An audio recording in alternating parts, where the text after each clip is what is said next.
guys. Welcome back to another episode of Selah, yet another week of Selah, another moment for reflection, another moment for pondering, and another Selah moment. So, I thank you all for coming in and tuning in and pressing this episode, pressing this link.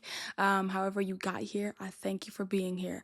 I thank you all, and I'm going to encourage each and every single one of you to like, comment, share, subscribe, whatever the case may be, whatever you want to do. I thank all of you guys who are behind the screens right now, who are tuning in right now. I truly thank you guys, and I appreciate all of you and the support for this channel. I thank God for the privilege, the courage, and the opportunity and the strength to even just sit here and be able to talk about His word.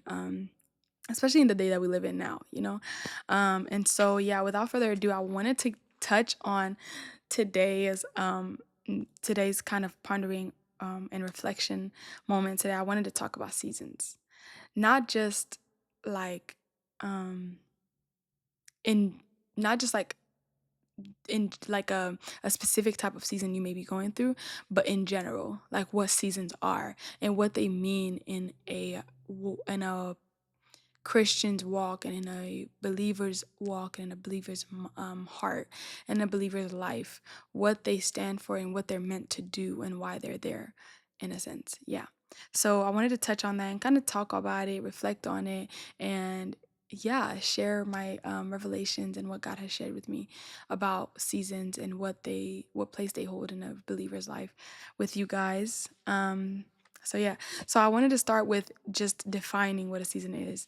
So a season is a certain time appointed by God for its being and continuation, which no human can change or alter, and God is intentional with it. A season is a moment that you will go through a certain time, which may have its own time frame that is appointed by God, that we all will go through. And it's not something that we can change, alter, control, manage, but it will come and it will go. That's what it's meant to do. It's supposed to come and go. That's the point of seasons. They're not meant to last forever, just like the seasons that we have in life in general, from winter, spring, fall, summer, fall, winter, spring, summer, fall. It comes, it keeps continue going in a circle, and it's meant to come and go. It's only meant to be there for a certain amount of time, and then it goes. It's a certain time appointed by God. And a verse that just goes with this is Ecclesiastes 3:1, and it tells us that everything has a season. Everything has a season, everything has an appointed time. And every season that you go through is meant for you to go through it and come out of it. You're not meant to sit in the season and live in a season and stay in the season.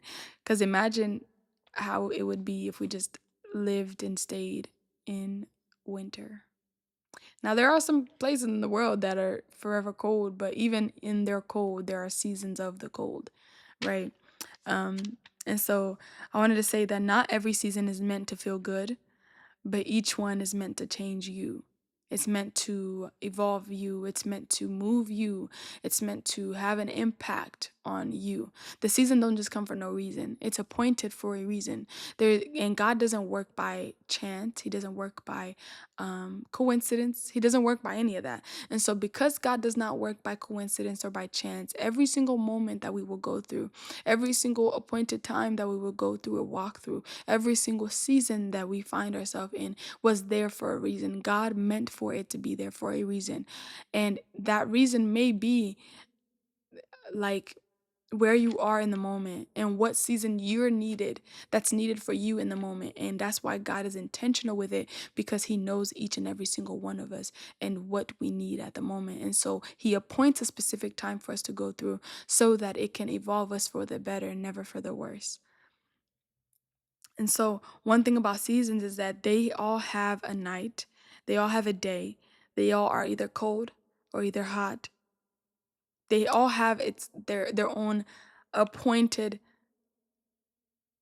night and day. When God created the heavens and the earth in Genesis, he made night and day. And night and day is meant to come continuously over and over and over and over, just like a season.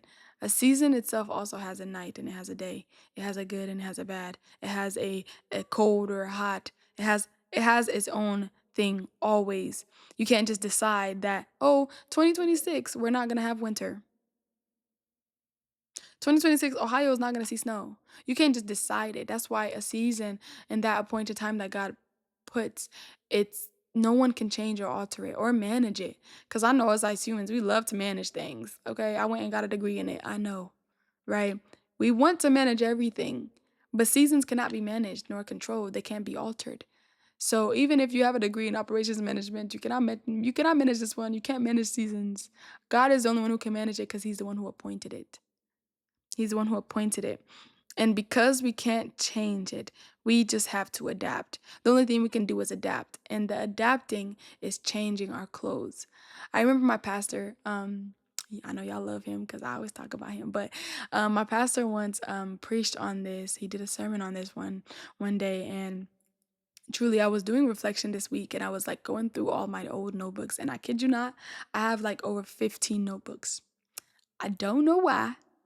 Y'all should blame y'all's friend Janvier and our friend Chantel because guys, I have so many notebooks. I don't know why I have so many notebooks, but I was looking through each and every single one of them, and I came across this sermon that my pastor did a while back, and he was talking about seasons, and he had pointed out that the way that we adapt in the seasons in regular life, right? The way we adapt to winter is by changing our clothes. The way that we adapt to winter is by changing our clothes. The way we adapt to every season is by changing our clothes. And if you don't respect the season in which you are in, the season will make you respect it. If you don't respect the season in which you are in, the season will make you respect it. The way you respect the season is adapting to it, and the way you adapt is by changing your clothes, is by changing the way you dress for the season. Every season has a way that you dress for it. Okay. Winter, you gotta dress warm. Summer, you gotta dress.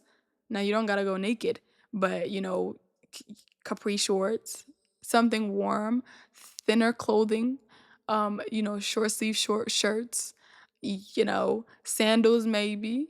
But you ain't gonna take those sandals into the snow. I myself will not be wearing sandals into 6 inches of snow. That's madman thinking. Why would I do that? And neither am I going to wear a winter coat out in summer's day. I will never do that. That's ridiculous. Unless maybe you're sick and you just feel cold on a 104-degree summer. I don't know. But you will not wear a winter coat in the summer. Neither will you wear sandals in the winter. There is a specific clothing meant to be worn on every single season. Fall, right? We love the little browns and the neutrals and the scarves and the sweater weather. It's sweater weather. It's time to wear sweaters. Something thick but not too hot, not too cold.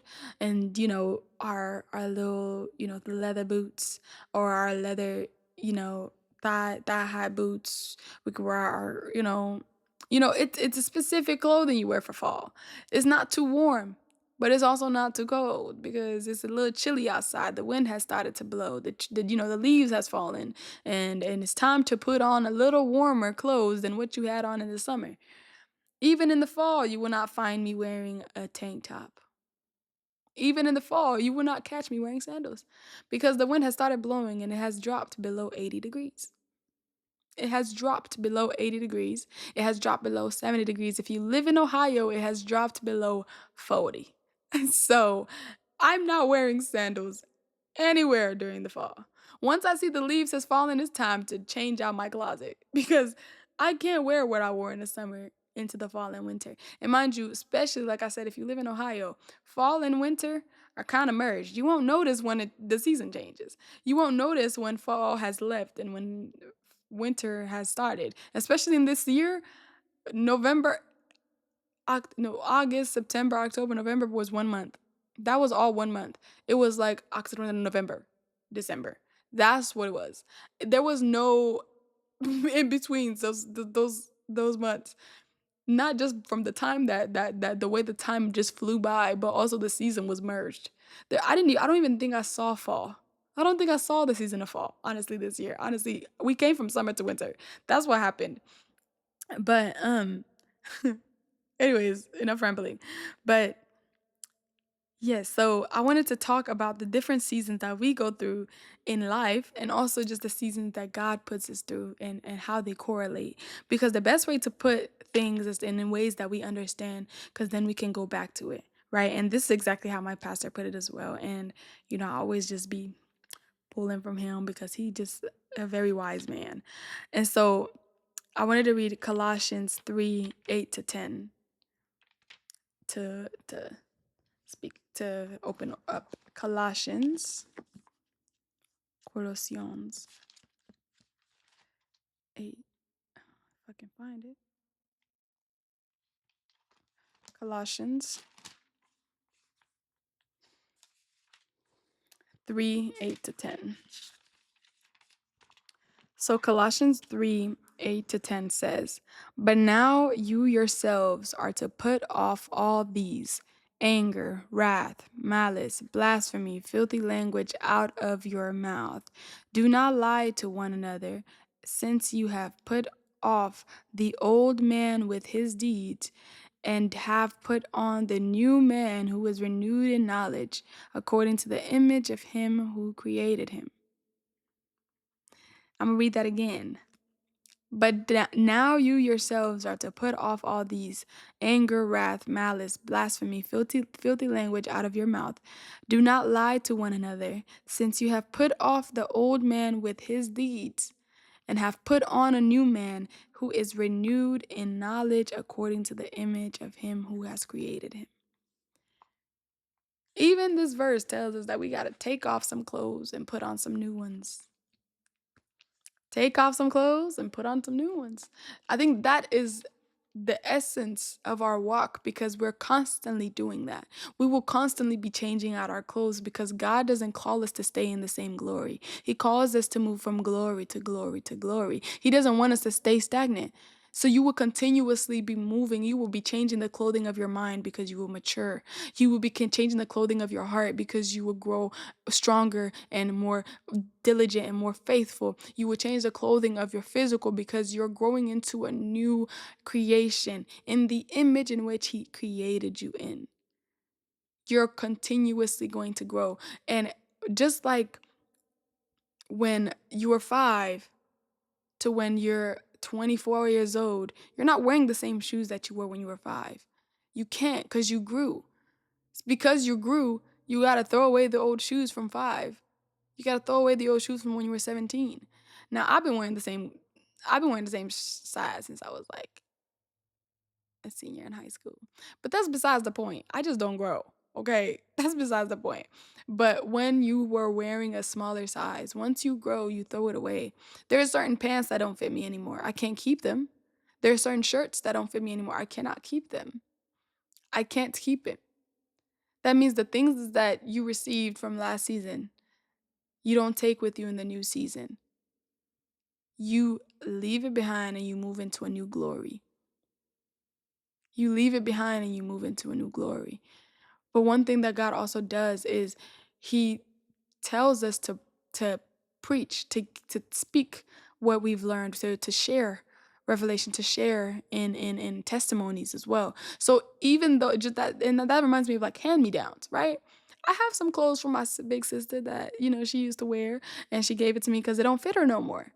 And so since she moved on to a new size, she gave the size to me.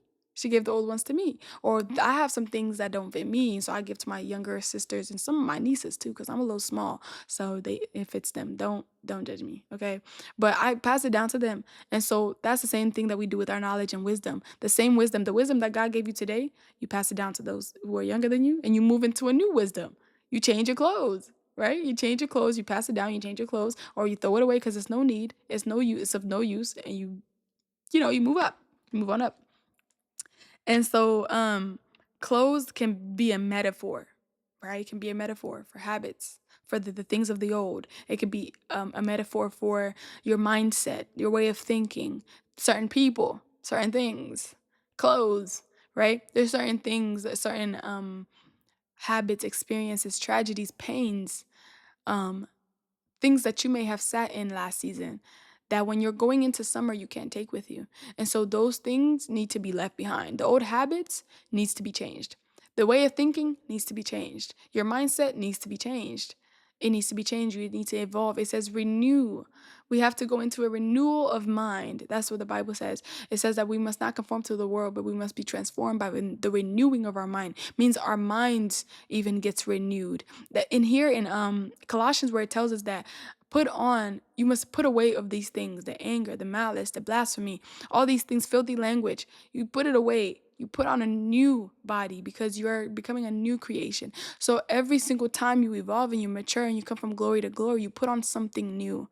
You don't keep on the old clothes. The old skin sheds away. It goes away, right? And one analogy that my pastor had given, and this is just to touch on the fact that when you don't respect the season will make you respect the season, right?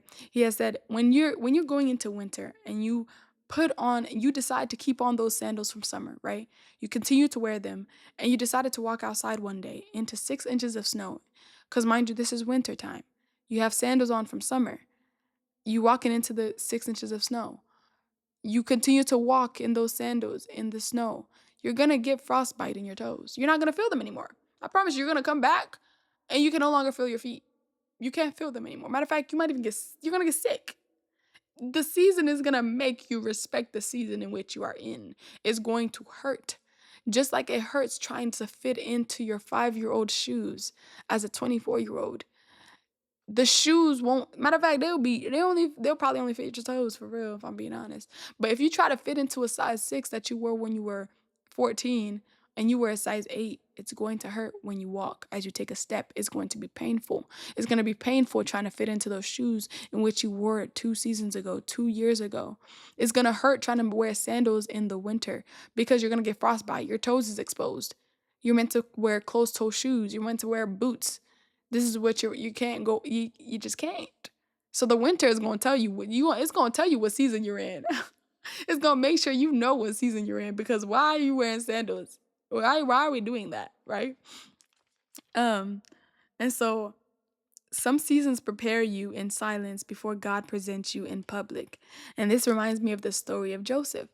The story of Joseph is a really, really, really good one, right? And we know that Joseph went through hardships before he got put in the position in which he was. He was sold. Well, God showed him where he was going to take him. Then he was sold into slavery by his brothers. Then, he got a good position, but then he went to jail for something that he didn't do. He found joy in that, of course. He went to jail, even in jail. Every single step in slavery, he had on the clothes of a slave. Then he went into, was it Potiphar's house? And he put on the clothes of somebody who was good up there in scale. Then he became a prisoner, so he had to wear the prison uniform. He couldn't wear his stuff he was wearing at Potiphar's house in prison. You're in a prison, right? Put on the prison uniform, right? Then he was taken into a house where he was put in the high position. When he's in the high position, he cannot have on the jail clothes he wore 2 seasons ago. He can't wear the slavery clothes either. He can't wear the things that he had on 2 seasons ago that God took him out of. But here, Joseph's story shows us that God prepared him in all these seasons that he went through: Potiphar's house, jail, slavery. It was meant to prepare him. Every single one of those seasons was meant to prepare him so that he can get to that high position that he was in. And then he was presented into the public, and even his brothers came and asked for help from him. And so once he reached that point, he was presented in public because he was prepared in private through the seasons. And the seasons are meant to prepare you for the public presentation from God, right? Um, you can't control the outcome, you can control your obedience. So just because um like, the only thing we can control about seasons is our obedience in it, our faithfulness in it. That's the only thing we can control. We can control the joy that we receive, the joy that we have in it. In James 1:2-4, it tells us to find joy in it. Matter of fact, let me go read it, because I love me a James, okay? Hold on. But, New Testament.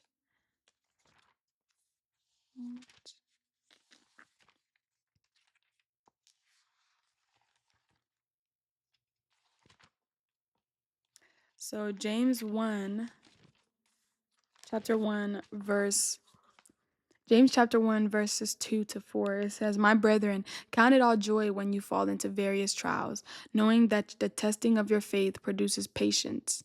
But let patience have its perfect works, that you may be perfect and complete, lacking nothing.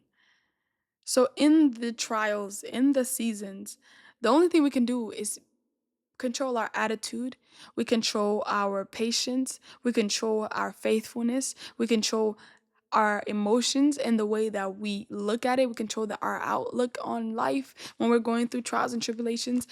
Every season that we go through, the only thing we can control is our obedience in it as well. We have to be able to control our obedience to what God is calling us to do. When God calls us into a season and when God appoints a season on us or for us, right? We're meant to stay obedient and faithful in it. We're not meant to just sit and just not evolve and just sit in it and wait for the next season to come, right? It's meant to have a certain outcome. So we have to be obedient to the end of that season. So we can go into another season and be obedient there. And it's just a revolving cycle of obedience because we're going to continue to go through seasons, different seasons, some good, some bad, some heavy, some confusing, some quiet. But they're all going to be seasons that we have to go through. But one thing about it, even if it's hard, we can remember and find joy in the fact that seasons don't last forever. Seasons are meant to come and go. Winter don't last no longer than 3 months, I don't think. I ain't never seen a winter longer than, actually, I lied. Winter can last a little longer, and summer too, but it still ends at some point. You're not going to see a whole season of one season, right? But one key point that I wanted to point out is that a lot of us wonder why we're cold in the winter. And it's really because we got summer clothes on. The reason why this winter season is hard for you and you're cold and you're shivering and it's heavy is because you still have summer clothes on. You're trying to weather the storm of winter in sandals and shorts and a tank top, as if you're going to the beach or something. Where's your scarf? Where's your hat? Where's your muffs? It's cold. Where's your jacket? Where's your layers? I be wearing like 4 layers of socks, 2 layers of pants, some leggings under my pants, 4 layers of shirts maybe. Like, where's your layers? Where's your hat? Where's your gloves? You don't have anything on to weather the storm of winter because you still have summer clothes on. And so that's why it seems heavy. That's why it seems hard because we're trying to weather the storm with old season clothes on. My God. But the year starts off in winter, right? The year starts off in winter. And in winter, and that's why I keep talking about winter because that's where we start at. Winter is going to be cold if you still have the summer clothes on.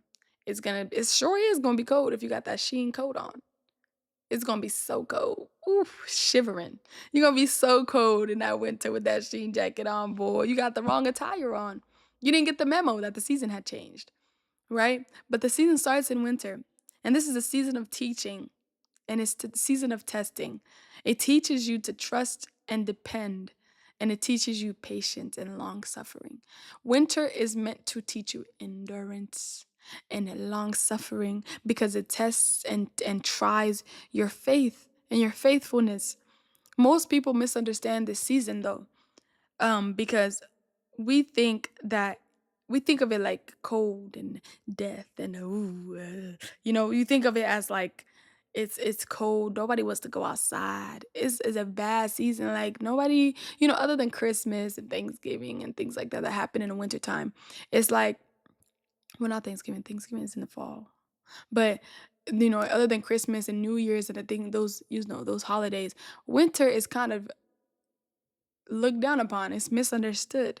But it's usually a dry season where God seems quiet, He seems silent, but it's a season of hidden work.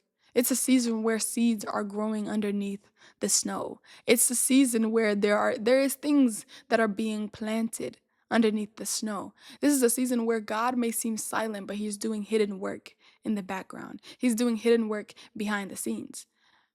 It may seem cold and it may be like from the outside, all you see is snowflakes. All you feel is the cold. But God is doing something underneath the snow because he knows that spring is about to come.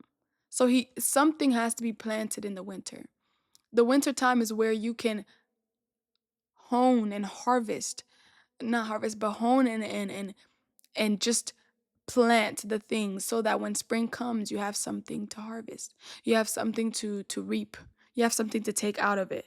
But this is where the hidden work happens. This is where God works behind the scene for you because it seems so cold. It seems so heavy, seems so hard because it's so cold outside.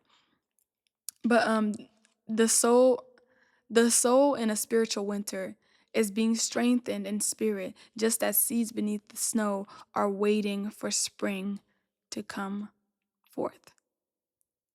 This is a season where God is teaching us Psalms 43 or Psalms 46:10 to be still and know that he is God. Our job is to know and be faithful in the fact that God is still God and he's still working on my behalf.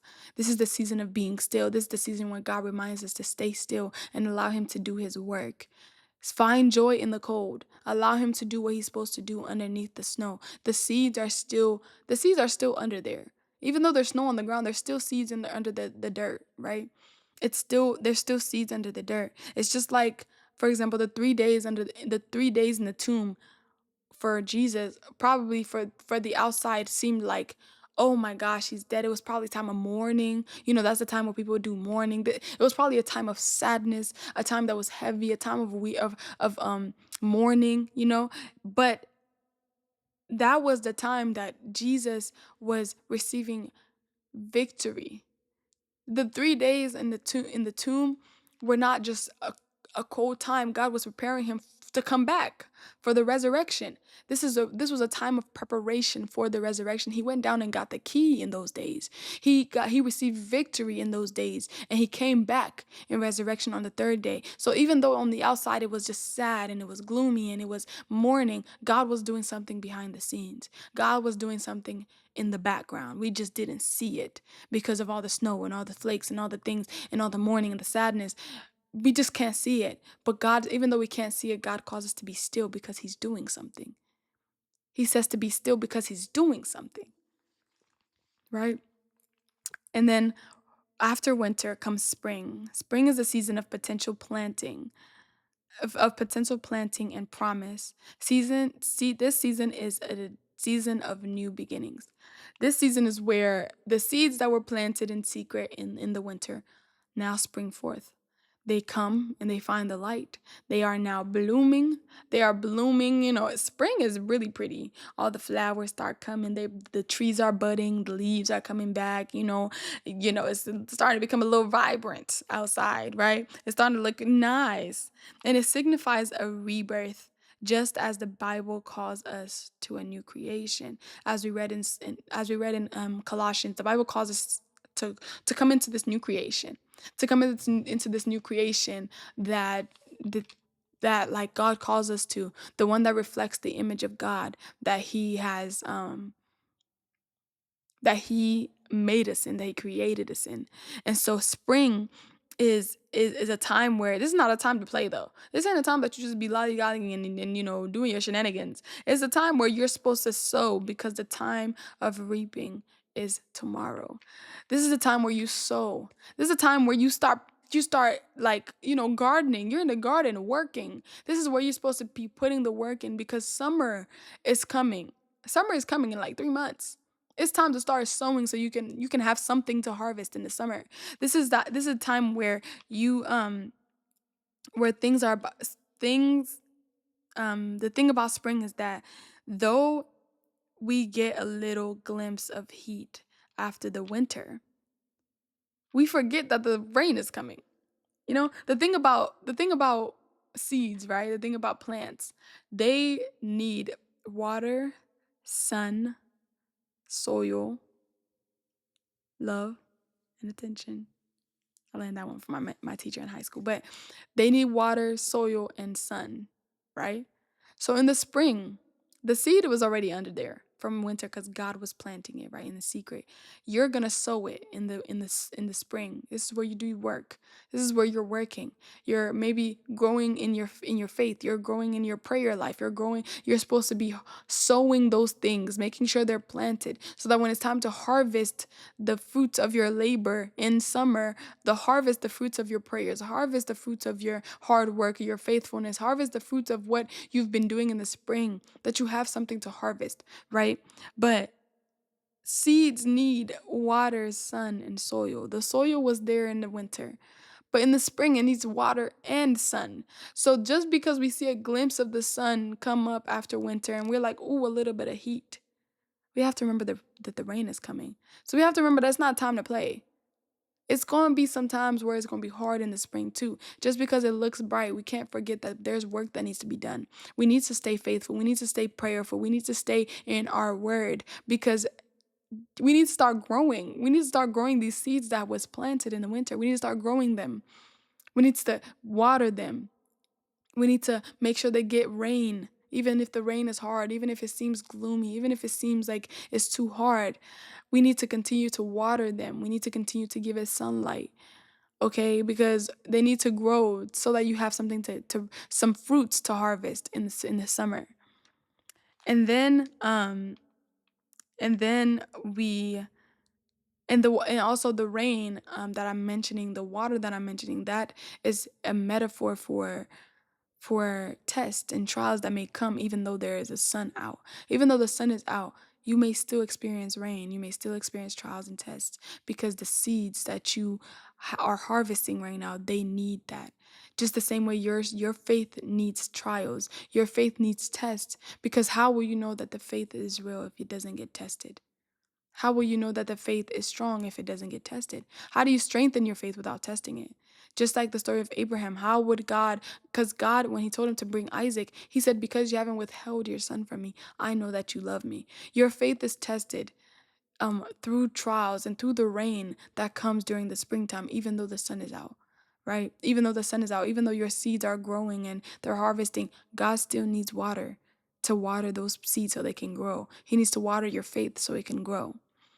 Um, then summer comes, and summer is a time of endurance and maturation. The sun is at the most intense point, and the plants must dig their roots deep to find water. Okay? We're talking about the rain of spring.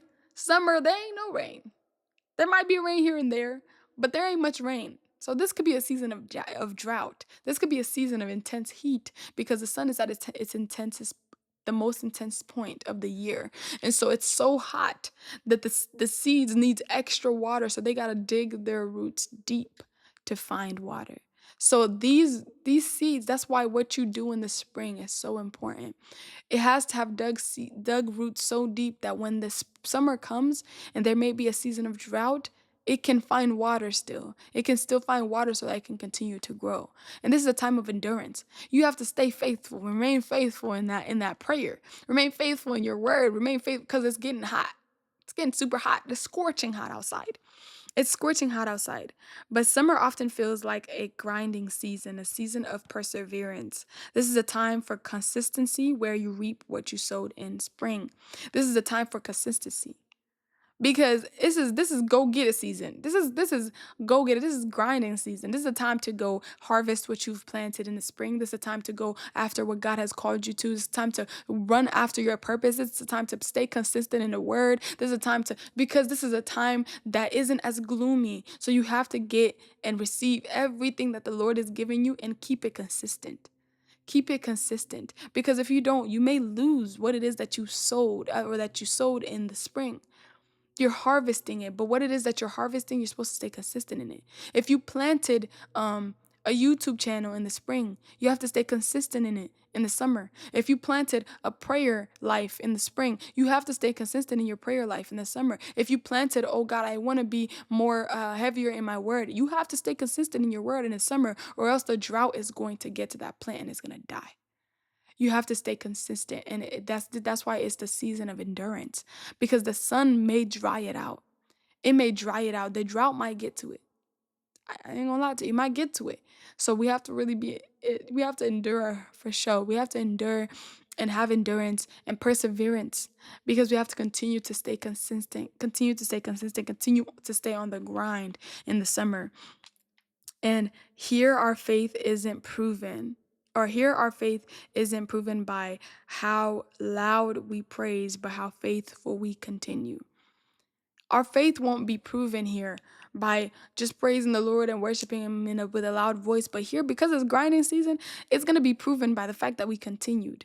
What's the verse where there's a verse where Paul Paul says, I've ran my race, I've finished, and I've stayed faithful. I've remained faithful, and I'm gonna write down below. But I remain faithful. This is where the season where you can say that, like, oh, I've remained faithful. I was able to get through. Like I was able to get like you can. This is where you work for that ending. You work for that. You work for that saying at the end where Jesus says, good job, well done, good and faithful servant. Well done, good and faithful servant. You want to hear that. So in the summer, it's a time to grind so you can hear that at the end. Continue to remain faithful. Continue to remain consistent. Continue to remain faithful in what God has sent you to do, in your promise, in your calling, in your purpose, right? Um, but in the summer we need more spiritual food because your faith becomes thirsty. It needs more water. Because we're in the middle of a drought right now, your seeds need more water. Your faith needs more water because it's going to become thirsty. It needs more water. It needs to be fed more. It needs to consistently be fed more because when you're thirsty, you might get a little hungry too. So it needs to be fed. It needs to be watered. It needs to be attended to. It needs to have attention. It needs time. You need to spend time with it. It needs your attention. So like here, your seeds really need, it's time of hard work. It's the time of grinding. Like you need to actually be putting work in to what you have sowed so you can reap and harvest in the end of it. You get what I'm saying? And then there's the season of fall. This season is probably my favorite season of all seasons. Why? Because not only because it's my excuse to be a big bag and it's my only season of the year where I can eat as much as I want and nobody's going to judge me, but also because the leaves start changing colors. It's pretty outside. It's a zen, chill, cool season. This season it allows us to actually rest. It allows us to rest in Thanksgiving, literally, and rest in gratitude. Because in this season, you can harvest what it is that you sowed and worked so hard for in the spring, the winter, the summer, what you grinded for. Here, you can actually hear, like, good job, well done, good and faithful servant. Like, this is where you can start harvesting the seeds in which you planted in prayer, the seeds in which you planted in trust and in faithfulness and in faith. Truly, you can start harvesting and you can start taking down the apples and oranges from the trees in which you planted. Like, this is where you can actually rest in the peace of the Lord, and God gives you that. He gives you the fruits of your labor. He gives you the harvest of your labor. Like, truly, you can really sit and be still in it. Like, wow, truly, like, I worked really hard for this. And something that you work really hard for tastes better when you know how hard you worked for it. When it truly comes to pass, you're like, wow. So truly, this season is a season of gratitude, it's a season of thanksgiving, and it's a season of harvest. We can sit and actually harvest all the things that we worked for. Like, we can really look back at all the seasons and be like, dang, the cold winters, the hot summers, the rainy springs. Now I can sit and actually, enjoy the fruits of those labors. Truly. But then there's a season called the season of wilderness. Now we don't like this one, right? This one is a little frowned upon, right? This one we don't really like much. It's one of the odd seasons. Now, it's not part of the season that we have naturally, but it is a season that God does put us through. As believers, this season is known as a test, as the season for a test. I look at it as the final exam, right? I look at it as the final exam. Why? Is because this is the season where all the seasons are put together. And just like in school, at the end, you have this final exam that tests everything you've learned throughout the year. And so this season, I look at it as like a final exam. This season doesn't have a time frame though, right? All the other seasons, they may last 3 to 4 months. right? Winter is usually 3 to 4 months, spring 3 to 4 months, summer as well, 3 months, right? But this season can last 40 years, as we saw in the book of Exodus. This season can last 40 years. You could be in the wilderness for 40 years. This season could be as short and as long as you decide. Well, not you decide, but as long as you make it be. The Israelites caused it to be 40 years. They were supposed to be on this journey for how long? But because of their hardened heart, this season turned into 40 years. So this season is something that it can the time frame doesn't have a set time frame. It goes from person to person, and truly how long you need it to be is how long it's going to be. How long is needed to be for you is how long it's going to be, right? And this season isn't just where God delivers you from Egypt, but this is the season where God delivers Egypt from you. It's just like the saying where it says you could take the girl out the hood, but you can't take the hood out the girl. This is where God takes the hood out the girl. This is where God delivers you from the strongholds in which Egypt taught you, the customs that Egypt taught you, the things and the ways of life and thinking that Egypt taught you. This is where God removes them from you. This is where God breaks the strongholds that of resentment, unforgiveness, pain, hurt, trauma, all those things. He removes Egypt from you. And so here, the reason why the wilderness is so needed is because you don't get to the promised land without the wilderness. We saw that the Egyptians had to go to the promised land before they can get, or they had to go through the wilderness before they could get to the promised land. And it's not, God didn't take the Israelites through the wilderness just for funs and giggles and for the plot. He didn't do it for the plot. He took them through the wilderness because it was too early. It was too early and they weren't ready. Even though they thought they were ready, we saw clear as day in the wilderness that they weren't. Any sign of trouble, the sign of waiting, Moses went up to the mountain. They said, we need a new God, and they built themselves a God. Like, it shows the posture of your heart. The wilderness shows the posture of your heart as well. And it really tests whether you're in position to really receive the promised land yet. And so because it was too early, God had to take them through the wilderness and take them to the wilderness that long because it was really, really needed. And so even though you think that you're ready, doesn't mean your mind is, doesn't mean your heart is, doesn't mean your mind is renewed to how it's supposed to be, and doesn't mean that your heart is transformed to how it's supposed to be, or that it's sitting correctly or in the right posture, right?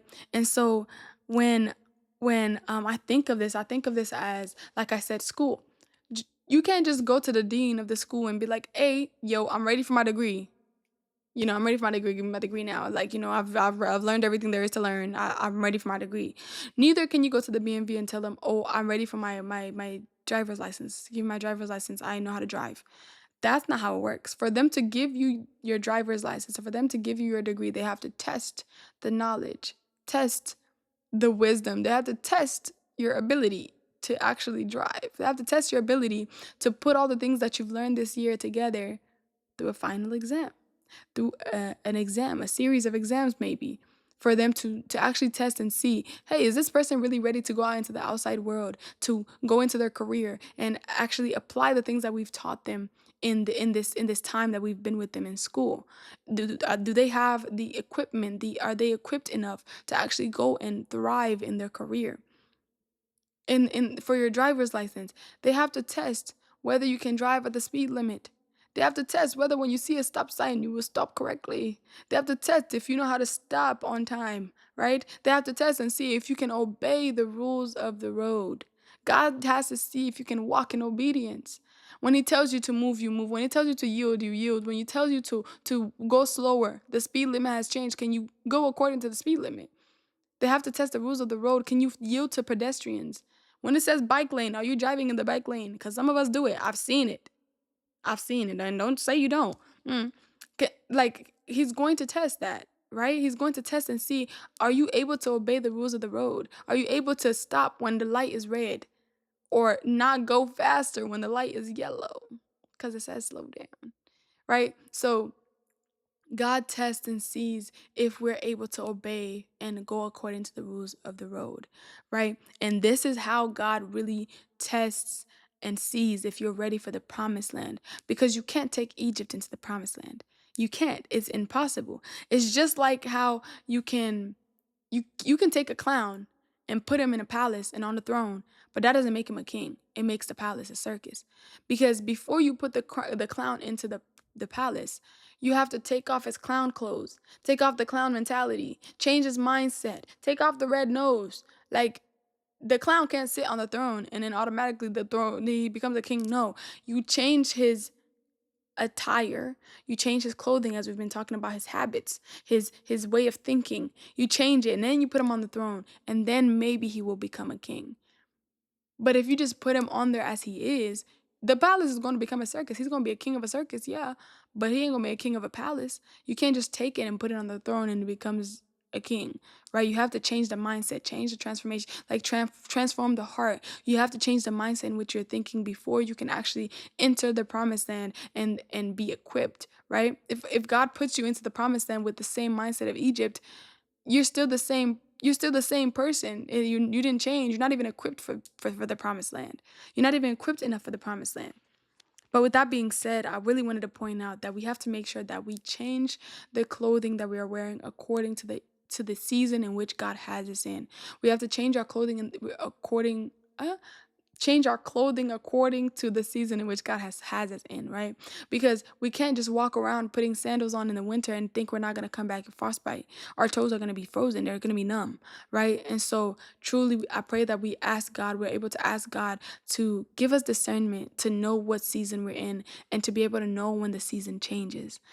For us, we got the weather app. It tells us when the snow is coming. It tells us, first snow is coming in 3 days. And so in 3 days, we put snow on the ground. I mean, we put what is it, salt on the ground. We prepare ourselves for the winter. We prepare ourselves for the season that's coming. We prepare our cars, make sure we cover our cars, put the windshield wipers up, make sure that it's, you're prepared for the season, right? We put our furniture, whatever that was outside, away because we're preparing for the snow.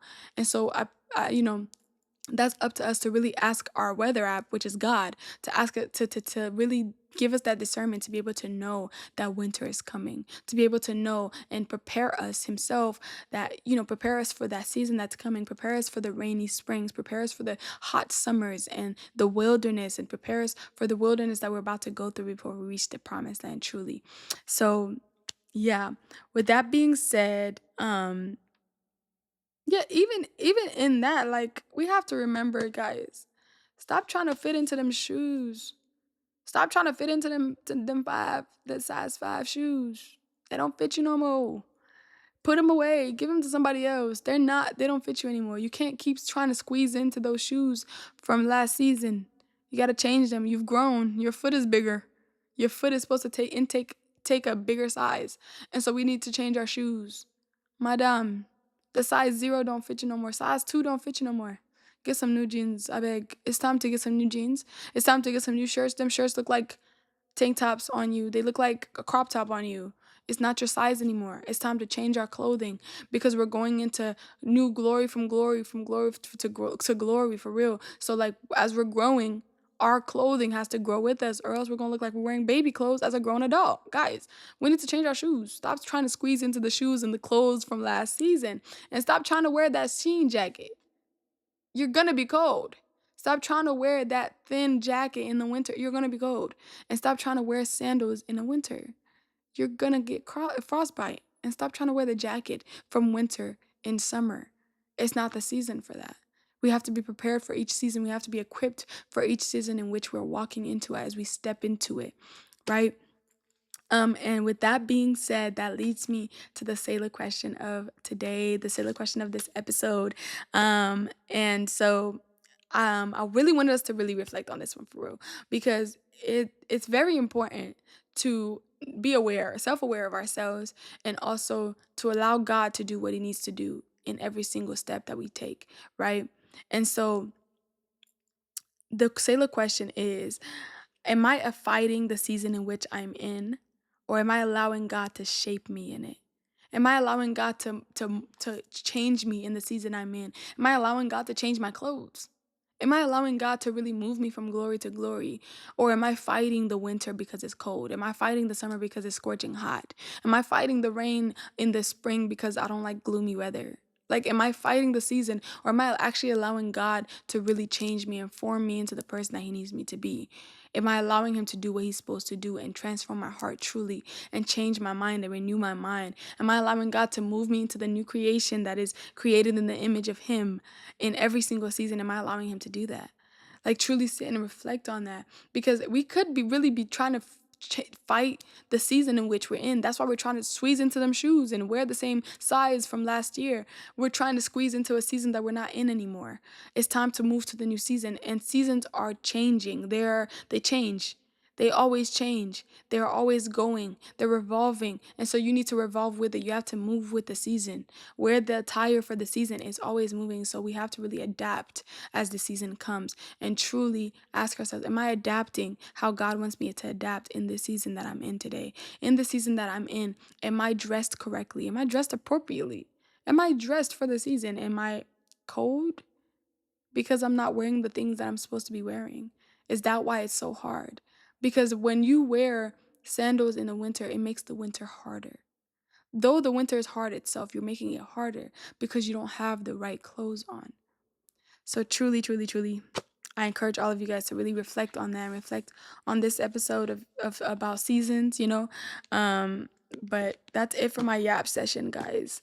I thank all of you guys for coming in and tuning into this episode and really pressing on the link, however you got here. I just thank you for being here, and I thank you all for tuning in and really listening to, what was shared today. I pray that the message today was divided by however many people are behind the screen right now, and it was divided one by one for each single person. And I thank God for the opportunity, the courage, the ability, okay, to speak and to yap before you guys, and to yap and really be able to share in reflection with you guys. So as I close out, I encourage all of you guys to like, comment, subscribe, share, and share to your grandpappies, your grandmammies, your aunties, your uncles, your cousins, all of them. And truly happy holidays. It's the time for joy, it's the time to rejoice in the Lord. And I pray each and every single one of you guys have a safe holiday. I pray you all, grow more and more in the Lord as the seasons come and find you. And I pray that we are truly dressed appropriately in the right attire for the season in which we are in and the season that God has us in. So I thank you all for coming. I thank you all for joining. May the Lord bless you and keep you. I thank you. That's it for me. I love you guys, but God loves you more. Bye.